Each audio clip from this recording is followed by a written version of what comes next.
وصحبه أجمعين. ربنا اشرح لنا صدورنا ويسر لنا أمورنا واحلل عقدة من ألسنتنا يفقهوا أقوالنا.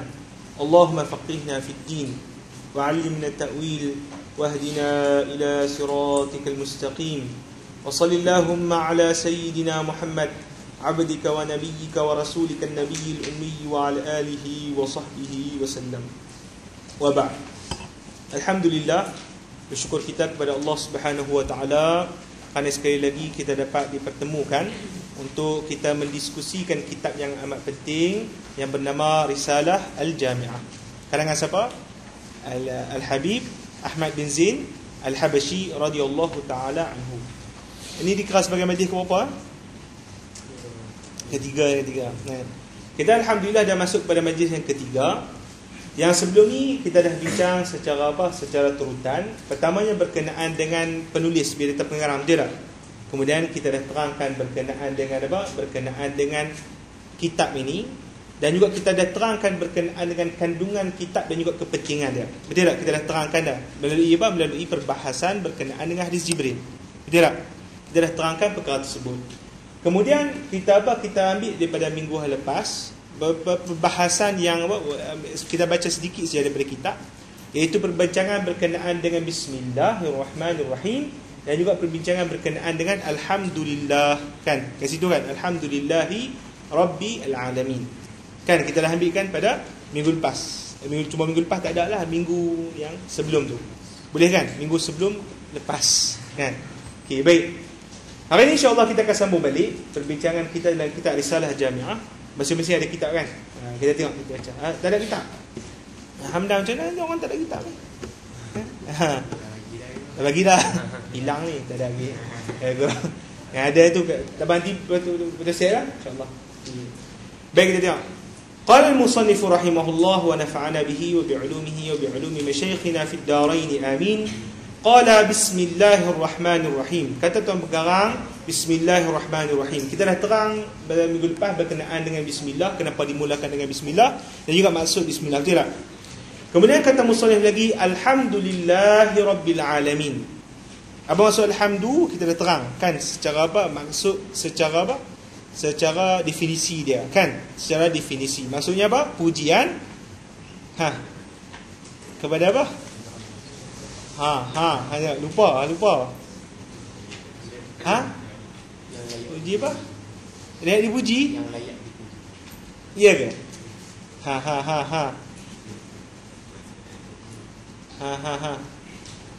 Pujian kepada sesuatu yang cantik atas apa? Pilihan dia, betul tak? Dia lupa ni. Mana boleh lupa? Benda penting, kan? Kalau boleh kita ambilkan masa yang kita gunakan pada waktu ni, waktu sebelum maghrib ni, walaupun sedikit kita dapat, tapi kena ingat. Supaya apa? Supaya pembinaan ilmu kita itu secara bersistem. Bukannya kita datang ke satu-satu majlis untuk apa? Untuk kita nak dapat halwa telinga. Halwa telinga tu boleh, sedap, macam dengar lagu rap. Ustaz dengar macam lagu rap, tak boleh lah. Kan? Setiap daripada majlis ilmu, walaupun kita baca sedikit, tetapi apa? Setiap yang ustaz bagi itu adalah apa? Adalah kunci-kunci dia. Selepas ni mana tahu antum boleh menggabungkan antara dua ilmu, betul tak? Antara ilmu profesional dengan ilmu agama. Kalau kita betul-betul bersungguh-sungguh untuk untuk mengambil dan juga menghafal setiap daripada poin-poin dan juga definisi yang ustaz bagi kita ni. Itu penting.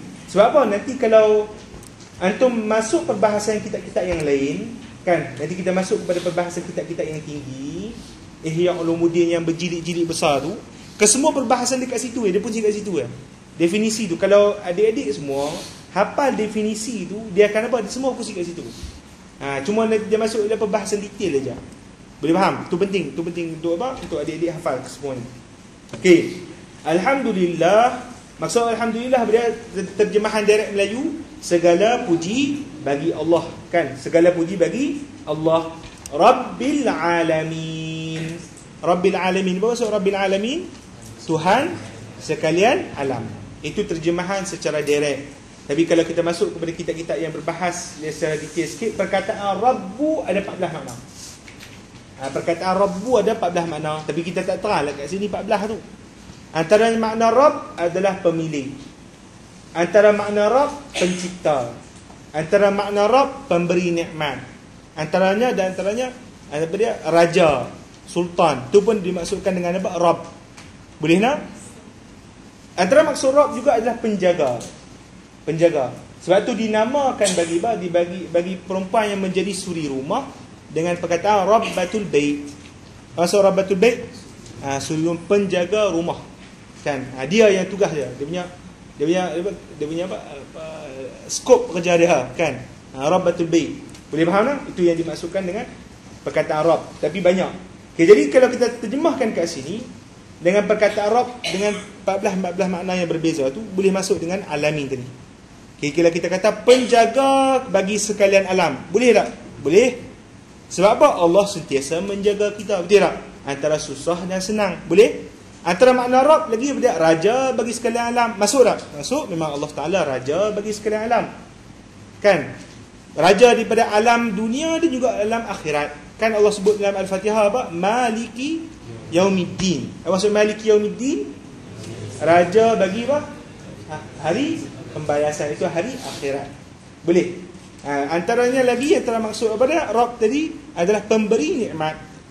Okey, pemberi nikmat bagi sekalian alam. Betul tak? Kena juga maksud dia boleh. Itu apa? Iaitu kesemua yang kita dapat daripada apa? Daripada muka bumi ini ataupun selepas ini, iaitu kita hidup didapat di dunia akhirat kelak, adalah semuanya pemberian daripada Allah Subhanahu wa taala. Boleh nampak Itu terjemahan dia. Kemudian hamdan yuwafi ni'amahu wa yukafi'u mazidah. Ada baris kan? Itu kan? Hamdan yuwafi ni'amahu wa yukafi'u mazidah. Apa maksud hamdan? Pujian, kan? Pujian. Kalau kalau adik-adik belajar bahasa Arab, dia panggil apa ni? Masdar. Kata akar. Kata akar. Boleh tak? Hamdan dia panggil kata akar. Apa maksud dia? Bilangan pujian. Terjemahan dia macam tu. Bilangan pujian. Maksudnya sebaik-baik ayat direct dia kita sebut macam ni. Segala puji bagi Allah, Tuhan sekalian alam, dengan bilangan pujian. Itu terjemahan dia. Ataupun dengan puji-pujian. Pun boleh terjemahan macam tu. Boleh faham tak? Itu terjemahan kita terjemah secara harfiah. Boleh? Okey, dengan bilangan pujian. Okey, yuwafi ni'amahu. Apa maksud yuwafi? Iaitu yang setentang. Yuwafi ataupun yang sama bilangannya dengan nikmat-nikmatnya. Itu maksud yuwafi. Boleh nampak? Yuwafi ni'amahu, iaitu pujian yang setentang, iaitu bersamaan bilangannya dengan apa? Dengan bilangan nikmat yang Allah Subhanahu wa taala berikan. Wa yukafi'u mazidah. Apa maksud yukafi'u mazidah? Yang membalasi. Yukafi' apa dia? Yang membalasi mazidahu. Mazidah maksudnya dahlah nikmat atas pertambahan pada nikmat tu pun sekali. Maksudnya apa dia? Aku memuji kepada Allah Subhanahu wa taala-nya ini dengan bilangan pujian yang menyamai nikmat Allah Taala berikan kepada aku. Boleh? Itu satu. Dan juga menyamai dengan pertambahan yang bakal Allah berikan kepada aku daripada nikmat. Boleh faham? Boleh faham tak? Hamdan boleh faham? Yang lain boleh faham? Ni tidak lah ni. Muslimat boleh faham? Cakap betul tak faham? Sekali lagi. Okey. Dia kata macam ni. Dia kata, aku memuji kepada Allah Subhanahu wa taala dengan bilangan pujian. Ni terjemahan direct. Dengan bilangan apa? Bilangan pujian yang menyamai dengan bilangan nikmat-nikmatnya. Boleh.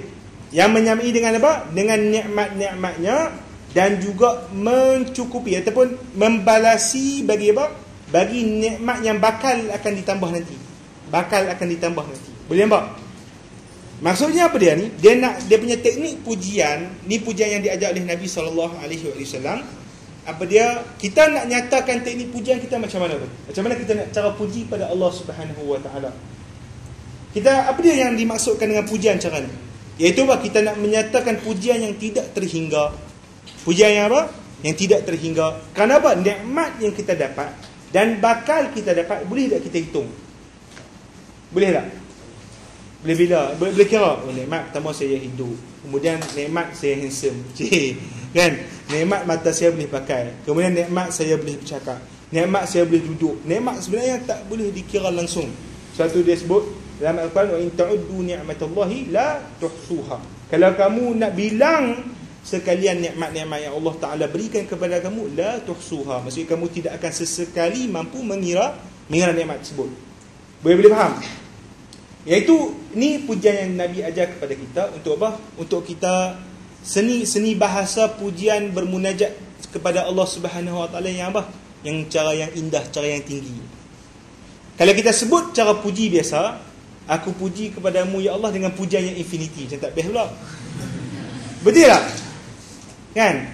Aku puji dengan pujian yang 1, 2, 3, 4 dari bunyi. Itu tak best pula. Kan?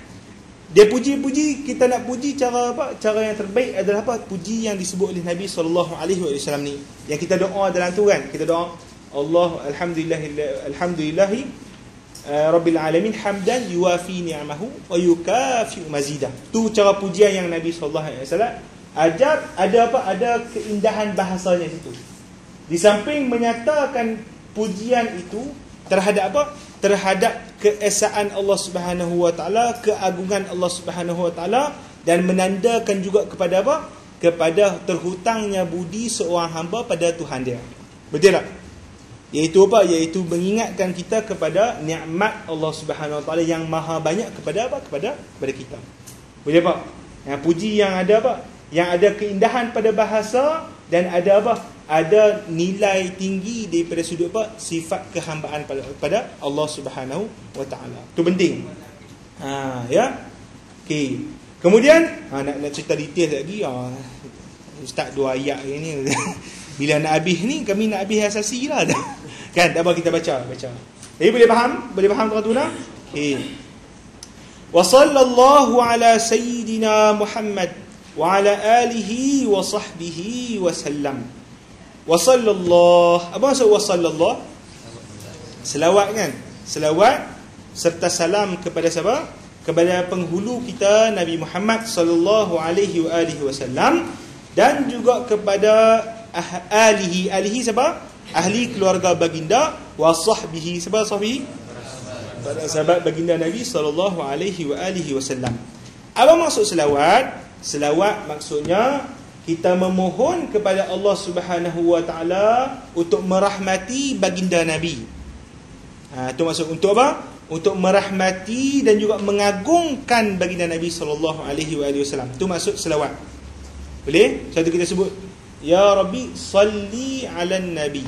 Kan? Ya Allah, rahmatilah Nabi dan juga agungkan baginda. Itu maksud dia. Boleh tak? Okey. Wa sallallahu ala sayyidina Muhammad. Kan? Okey, maksudnya ya Allah, rahmati dan agungkanlah baginda Nabi sallallahu alaihi wasallam.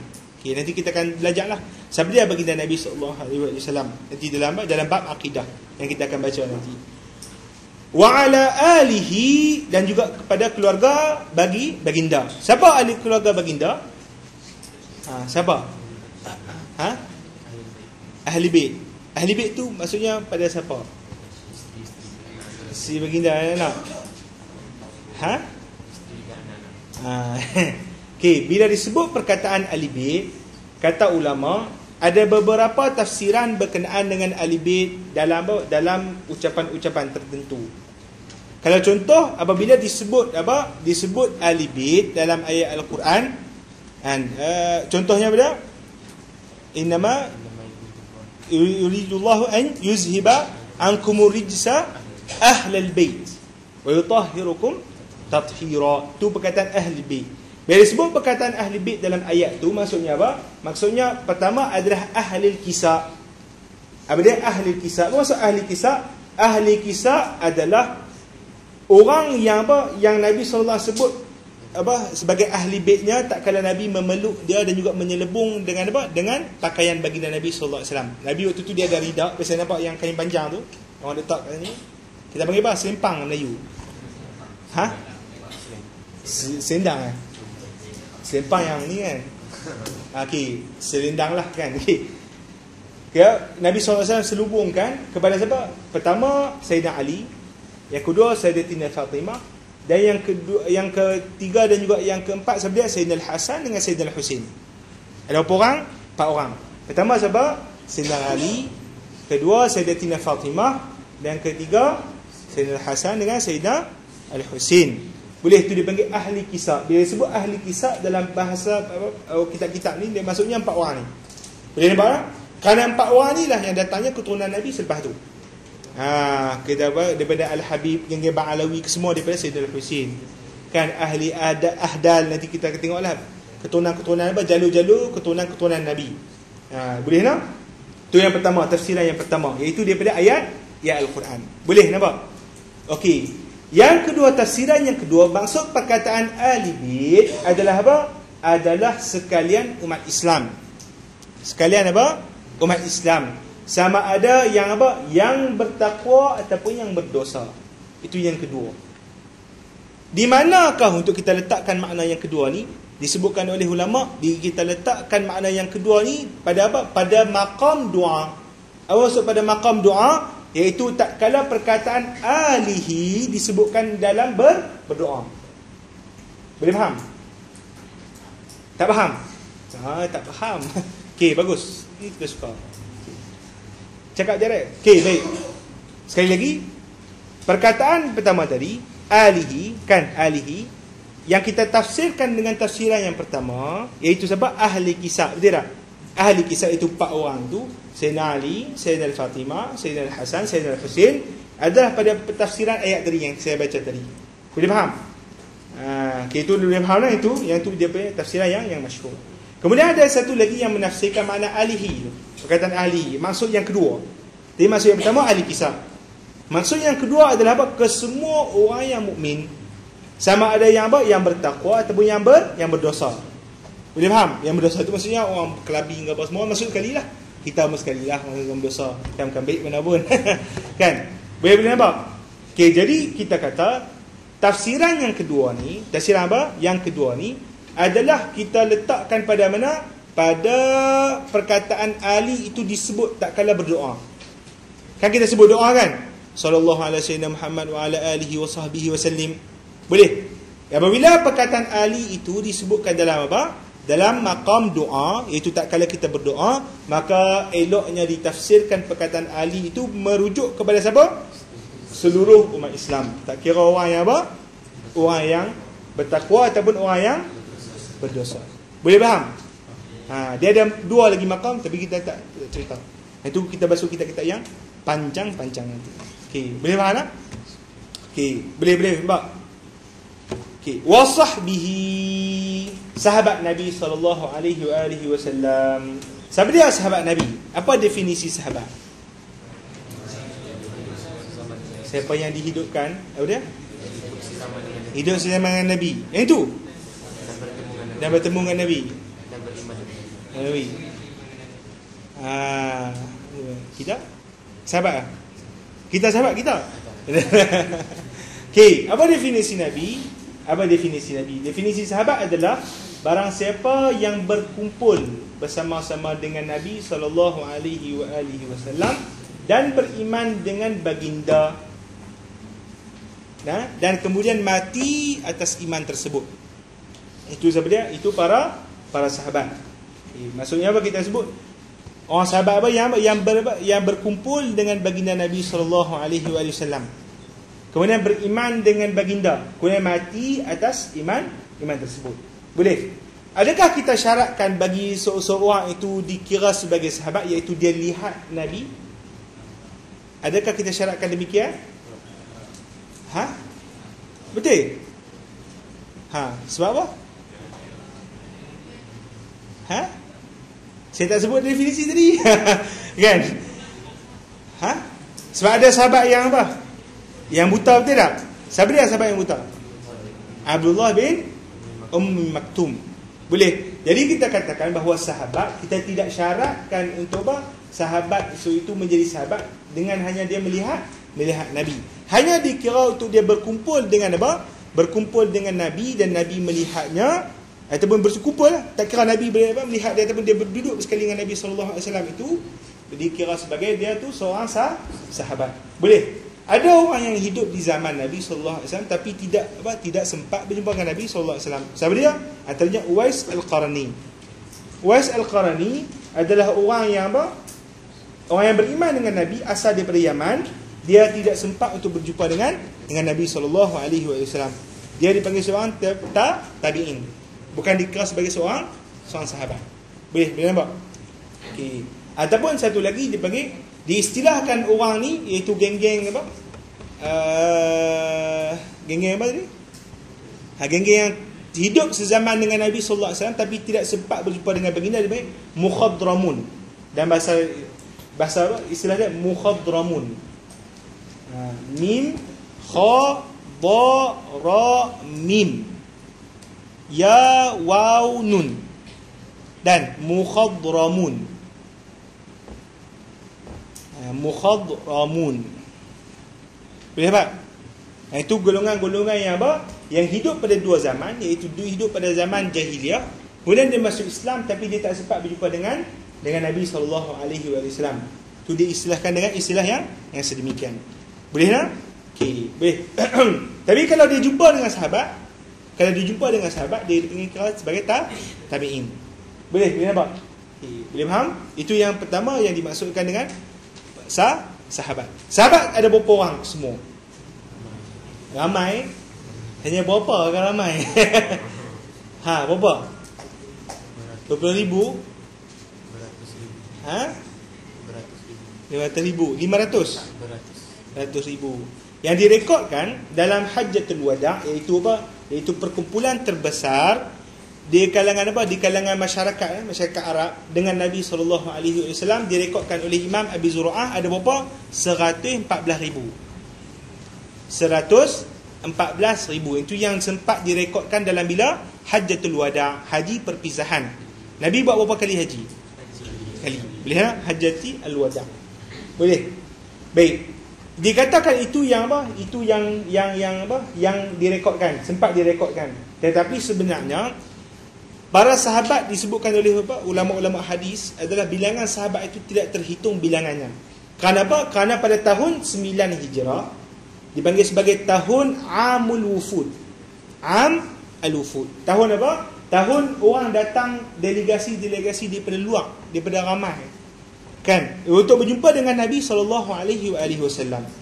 Boleh dikatakan ada disebutkan dalam rekod kan, dalam rekod Cina mengatakan bahawa ada di kalangan orang Cina yang datang di antara delegasi pada tahun ke-9 Hijrah itu adalah orang Cina.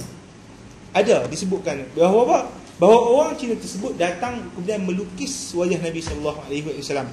Memang ada termaktub yang sedemikian. Dan ada waktu anda duduk di Mesir dahulu, ada delegasi datang daripada geng-geng Hungary. Hungary tahu? Negara Hungary. Kalau bahasa Arab dia panggil Namsa. Hungary Namsa. Tu Hungary lah. Tahu lah. Bukan lapak. Bukan lapak lah. Maksudnya negara. Dia orang ni, dia kata, kami ni sebenarnya geng-geng Hungary ni dah awal lagi masuk Islam. Sungguhnya apa? Ada di kalangan golongan-golongan Hungary, maksudnya yang duduk di Eropah waktu tu, dah datang berjumpa dengan Nabi sallallahu alaihi wasallam, berdasarkan dia bagi detail-detail apa? Rentetan sejarah dan juga bukti-bukti dokumen yang ada pada dia. Tu kita tak tahu. Mana tahu Melayu pun ada. Jawa ada. Bugis kan? Mana tahu? Wallahu alam. Okey, boleh, tapi yang direkod berapa? 114,000. Okey, boleh nampak? Itu berkenaan dengan sahabat baginda Nabi sallallahu alaihi wasallam. Baik. Kita tengok. Qala Rasulullah sallallahu alaihi wasallam, talabul ilmi fariidatun ala kulli muslimin. Wa qala sallallahu alaihi wasallam, man salaka tariqan yaltamisu fihi ilman sahhalallahu lahu tariqan ila al-jannah. Apa dia tu? Main sini lagi. Baik. Masuk yang nak bincangkan dalam kitab ini, kata musannif, sabda Nabi sallallahu alaihi wasallam, qala Rasulullah sallallahu alaihi wasallam, itu sabda Nabi sallallahu alaihi wasallam, talabul ilmi faridatun ala kulli muslimin. Itu ada muslimin. Itu muslimah ada. Oh ni tak ada.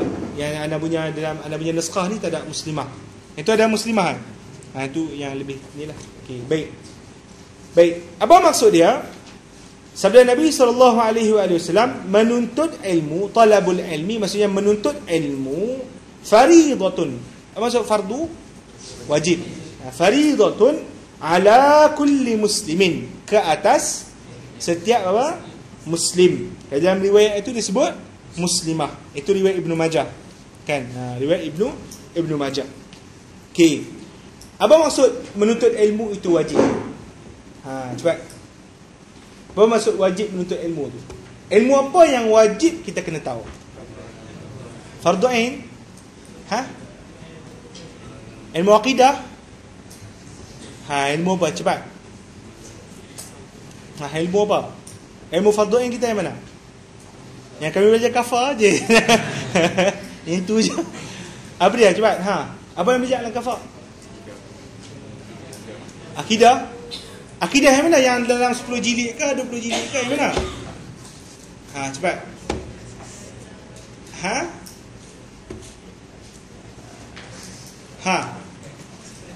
Apa dia? Yang kami jawab Isa.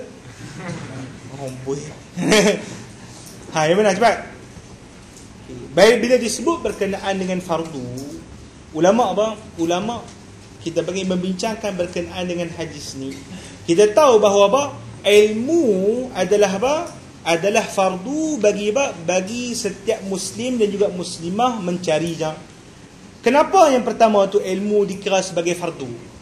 Wajib untuk kita cari ilmu. Sebab apa? Pertama, first. Sebelum kita cerita berkenaan dengan ilmu apa yang wajib. Apa? Kenapa? Sebab kita nak beramal, betul tak? Kena ada ilmu. Bolehkah kita sembahyang tak tahu apa dia sembahyang tu? Bolehkah? Kata ini adalah sunnah Nabi SAW. Boleh? Tak boleh. Boleh. Jadi apa-apa saja amalan, apa saja perbuatan, mesti kita apa? Kita dahulukan terlebih dahulu apa? Ilmu. Itu penting. Kepentingan dia. Jadi kita katakan bahawa dia sesuatu yang menyampaikan kepada apa? Yang menyampaikan kepada matlamat. Boleh? Sesuatu yang menyampaikan kepada apa? Matlamat. Kewajipan kita beramal, betul tak? Beramal. Kita kena wajib sembahyang. Kita kena wajib apa? Puasa. Kena wajib zakat. Kena wajib untuk apa? Untuk menunaikan haji sebagainya. Dan perkara yang nak menyampaikan kepada amalan tersebut apa dia? Ilmu. Boleh? Apabila kita sebut bahawa apa? Bahawa amalan itu adalah matlamat, maka apa? Maka jalan menuju ke matlamat itu pun dikira sebagai apa? Wajib untuk kita apa? Kita cari. Boleh nampak? Itu maksud dalam hadis Nabi SAW. Okey, boleh nampak? Yang kemudiannya kita katakan bahawa apa? Ilmu apa yang wajib untuk kita tuntut terlebih dahulu? Ilmu apa? Yang pertama adalah berkaitan dengan ilmu akidah. Ilmu apa dia? Ilmu akidah. Ilmu akidah memang kita kata tak ada apa? Tak ada langsung kompromi untuk kita kata apa? Tak mau belajar. Tak boleh. Mesti kita belajar juga. Sekira-kira untuk apa? Untuk kita mensahihkan akidah kita dan juga menghilangkan sikap apa? Sikap bertaklid dalam akidah. Ni dia punya apa? Dia punya garis panduan dia. Kata kunci dia. Kita wajib untuk menuntut berkenaan dengan akidah sekira-kira untuk apa? Untuk mensahihkan akidah kita dan juga apa? Dan juga untuk apa? Mengeluarkan kita daripada bertaklid buta. Boleh nampak? Boleh? Okey. Apa maksud menuntut ilmu akidah pada sudut untuk apa? Mensahihkan akidah kita. Iaitu apa? Iaitu kita mesti mempelajari secara apa? Secara umum berkenaan dengan prinsip-prinsip asasi akidah. Yang apa? Yang disebut berkenaan dengannya adalah rukun 6. Rukun apa? Rukun 6 yang apa? Yang kita dah hafal tu. Iman kepada apa? Allah, Rasul dan juga yang seterusnya. Boleh faham tak? Itu yang paling apa? Paling kurang. Untuk apa? Untuk mensahkan akidah seseorang. Boleh? Masuk isyak dah. Awak awal sangat ni. Jap. Okey, jangan ni. Jangan lain jam. Okey, itu yang pertama. Yang kedua adalah kita sebut tadi dia, iaitu untuk mengeluarkan kita daripada apa? Belenggu taklid buta. Taklid buta. Apa maksud taklid? Maksudnya apa? Kita mengikut-ikut orang. Maksudnya apa dia? Orang tu kata, hang Islam, aku pun Islam. Hang beriman, aku pun orang beriman. Itu dipanggil taklid. Okey. Adapun taklid dalam isu apa? Isu berkaitan dengan fiqh, tu memang isu lain. Adapun dalam isu berkaitan dengan akidah, tak ada kompromi.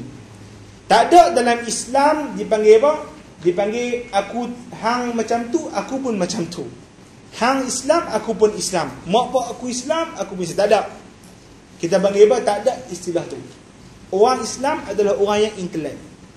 Yang mana apa? Yang kita katakan sebagai apa tadi? Dia beriman atas kebebasan dia sendiri. Dia beriman atas apa? Atas kajian yang dia buat. Dia beriman atas apa? Atas kepuasan diri dia tu sendiri. Kepuasan minda dia tu sendiri. Dia tak boleh untuk apa? Untuk dia nak apa? Kata, orang ni macam ni, aku pun macam ni. Tak boleh. Boleh nampak? Itu dipanggil taklid. Berkaitan dengan iman orang yang bertaklid, adakah sah iman orang yang bertaklid? Sah tak? Yang sahihnya orang yang bertaklid, iman dia sah, tetapi berdosa. Sekali lagi, hukum orang yang bertaklid, beriman dengan bertaklid, dia ada 5 qaul. Dia ada berapa? 5 qaul, 5 pendapat. Tapi yang paling sahih adalah apa? Orang yang bertaklid imannya sah, tetapi berdosa. Kerana apa? Dia meninggalkan kewajipan untuk apa? Mengkaji. Ni nak kata kepentingan ilmu dalam agama Islam. Kepentingan ilmu, kita kena kaji, kita kena sabitkan, kita kena yakinkan melalui apa? Melalui kajian ilmiah dan juga apa? Dengan pembuktian. Kita bukan bercakap-cakap kosong, kita tak mau. Boleh nampak? Sebab tu nanti kalau kita mengaji dalam akidah, kita mengaji bagaimana dia panggil disiplin akal, hukum akal. Betul tak? Macam mana nak berhujah dengan hujah akal, bagaimana nak berhujah dengan hujah Al-Quran, bagaimana alam yang kita nampak ini mampu menunjukkan kepada Tuhan kita. Nah, itu kita datangkan dengan bukti-bukti yang apa? Saintifik, ataupun dalam bahasa Arab disebut ilmiah. Saintifik. Itu penting untuk apa? Untuk kita keluarkan diri kita daripada apa? Daripada taklid buta. Boleh nampak? Boleh faham? Sebab tu apabila kita nak mengaji berkaitan dengan akidah, level yang pertama kita mesti hafal benda-benda kepercayaan yang wajib. Kita kena apa? Kena tahu. Beriman kepada Allah, beriman kepada malaikat. Boleh faham? Level yang kedua adalah apa? Kita mesti membebaskan diri kita daripada apa? Taklid. Boleh? Jadi mesti kita belajar ilmu akidah itu. Sebab tu ulama-ulama dahulu dia bukan main-main buku kitab suka dak. Dan aku nak tulis dak. Dia akan letakkan dalam itu perbahasan berkenaan dengan hukum akal. Dia tak perbahasan berkenaan dengan apa? Madarikul ulum. Madarikul ulum tu apa dia? Sumber informasi. Tu perbincangan kita dulu, ilmu akidah bukan main. Sumber-sumber knowledge ataupun sumber-sumber apa? Ambilan ilmu kat mana? Sumber-sumber yakin, sumber-sumber syak, sumber-sumber zon, iaitu apa? Sangkaan. Kita detail perkara berkaitan dengan tu. Sebab apa? Sebab isu berkaitan dengan akidah bukan benda yang apa? Benda boleh kita buat main. Dia ada berkaitan dengan apa? Keselamatan kita di akhirat. Boleh tak? Itu penting. Nanti kita akan bincang secara detail. Tapi kitab ni kita hafal dulu. Sebenarnya kitab ni ditulis untuk budak-budak. Kan? Budak-budak. Tapi kita kena faham lah, memanglah umur kita dah tua. Kan? Tapi budak-budak yang dimaksudkan itu adalah budak-budak pada sudut tempoh mengaji dia. Kita mengaji agama berapa lama? Kalau 3 tahun, budak-budak lagi. Betul? Kalau 10 tahun, tu dah masih balik sikit. Tapi kalau 40 tahun, tu syekh. Tu syekh. Ustaz, saya pun budak-budak lagi. Kan? 8 tahun, sikit je. Yang kita apa? Yang kita dapat. Ilmu Allah Subhanahu Wa Taala maha luas. Boleh nampak? Itu penting kita mengaji berkenaan dengan ini. Okey, itu yang pertama, berkenaan dengan apa? Ilmu akidah. Ilmu yang kedua, iaitu dipanggil sebagai wajib untuk kita ketahui, adalah ilmu fiqh. Ilmu apa dia? Ilmu fiqh. Yang wajib untuk kita ketahui terlebih dahulu dipanggil sebagai berkenaan dengan ilmu fiqh adalah tuntutan semasa bagi kita. Sekali lagi, tuntutan semasa bagi kita. Apa maksud tuntutan semasa ni? Tuntutan semasa tu maksudnya apabila kita ada waktu ni waktu apa? Waktu sekarang ni. Sekarang ni dah masuk waktu isyak. Masuk waktu isyak. Maka wajib untuk kita tahu berkenaan dengan sembahyang isyak. Betul tak? Sembahyang isyak 4 rakaat. Sekian. Yang kira-kira boleh mensahihkan amal ibadat kita tadi. Boleh nampak? Okey. Kemudian kita duduk masuk bulan Ramadan. Kalau sebelum masuk bulan Ramadan, wajib tak kita belajar berkenaan dengan puasa? Tak wajib. Tapi bila dah nak masuk, wajib untuk kita belajar berkenaan dengan bulan Ramadan dan puasa. Boleh nampak? Duduk saja. Kaya pula. Duit juta-juta orang bagi. Kena belajar berkenaan dengan apa pula tu? Zakat. Kena keluarkan pula berkenaan dengan zakat. Duduk saja. Aku nak ceburilah perniagaan, cik. Kena belajar pula berkenaan dengan perniagaan. Nak nikah pula gatal. Gatal dah ni mengenyam. Kan? Yang utara ni. Kena belajar pula berkenaan dengan menggunakan hal. Boleh faham? Tu dipanggil apa? Hal. Ataupun keadaan kita semasa. Bahawa kalaulah kita nak ceburi sesuatu perkara sama ada perniagaan ataupun kita bakal menghadapi sesuatu amal ibadat seperti apa? Sembahyang, puasa, zakat ataupun haji, waktu ketika itu wajib untuk kita mempelajari ilmu tersebut dengan sekira-kira kuantiti yang boleh mensahihkan amal ibadat kita itu tadi. Boleh? Sekira-kira apa? Mensahihkan amal ibadat kita tadi. Kalau dalam masalah fiqh, apa dia yang wajib kita kena tahu? Syarat-syarat sah. Betul? Kemudian perkara-perkara yang membatalkan. Kemudian rukun-rukun. Betul tak? Itu kira-kira 3 perkara ni paling kurang untuk kita ketahui. Bab sunat.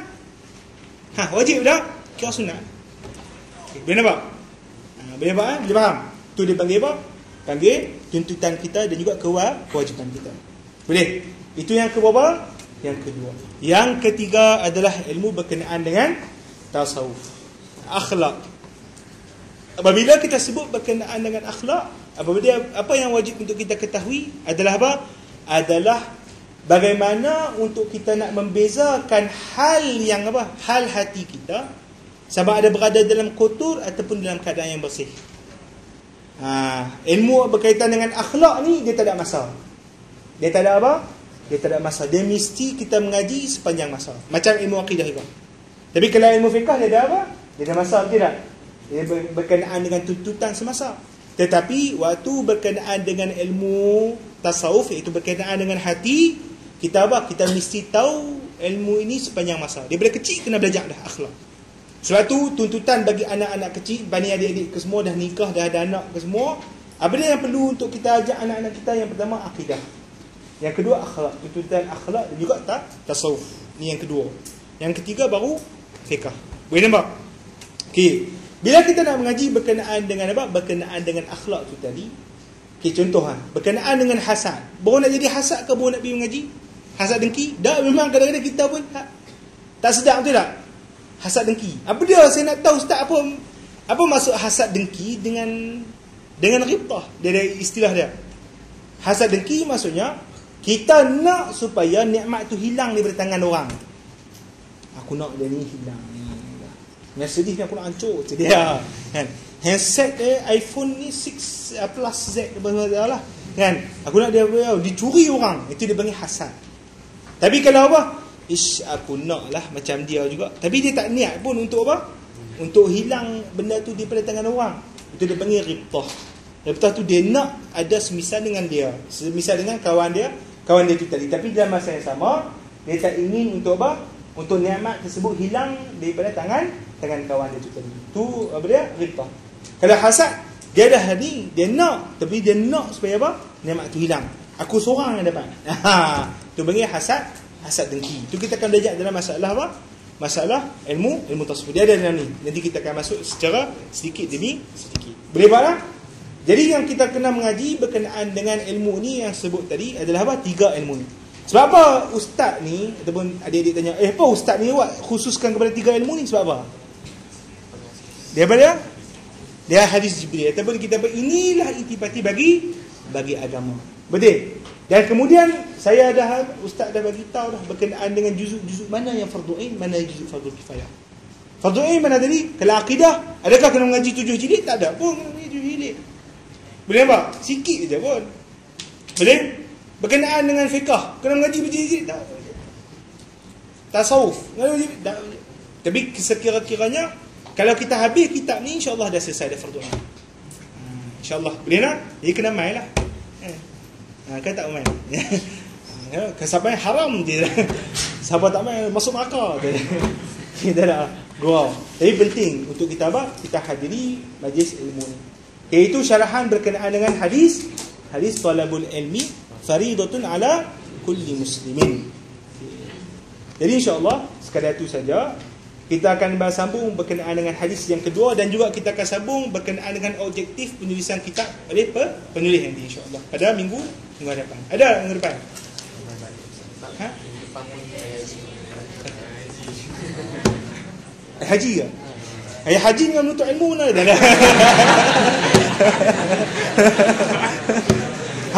Iwan. Apa hukum ayat ini? Ada insya-Allah. Tak apa, minggu depan tak ada lah. Minggu seterusnya. Boleh ya? Apa yang kita dapat ni kena apa? Kena kalau boleh hafal. Kalau boleh apa? Sebab apa ini akan jadi kunci untuk adik-adik. First, adik-adik untuk amal dengan diri sendiri. Adik-adik tahu apa yang adik-adik bakal nak cari dalam kehidupan adik-adik. Itu satu. Dan yang kedua, adik-adik boleh untuk didik anak-anak lepas ni. Anak, didik kawan-kawan. Kalau kita betul-betul ikhlas menjadi seorang Islam, seorang Muslim, mesti apa? Ada niat dalam hati kita ni untuk apa? Pertama, kita nak faham agama kita, dan juga kita nak sampaikan agama kita kepada orang. Agama yang kita nak sampaikan tu tak boleh untuk kita hanya sekadar baca kemudian kita cakap berkenaan agama ikut suka, tak boleh. Agama ada sistem metodologi dia. Agama adalah ilmu dia, disiplin dia. Dia tak boleh untuk kita nak semangat, kita nak cakap berkenaan agama, tapi apa? Tapi kita tak datang belajar terlebih dahulu. Itu tak boleh. Salah. Niat kena ada untuk kita nak sampaikan kepada agama, tapi mesti apa? Mesti atas jalan yang betul. Boleh tak? InsyaAllah moga Allah Subhanahu Wa Taala berkati masa yang kita gunakan, kita ambil walaupun sedikit. InsyaAllah kalau ada keberkatan akan melahirkan istiqamah. Amin ya rabbal alamin. Jadi insyaAllah sebelum kita tutup majlis, kita selawat pada Nabi sallallahu alaihi wasallam. Allahumma salli afdala salati ala as'adil makhluqati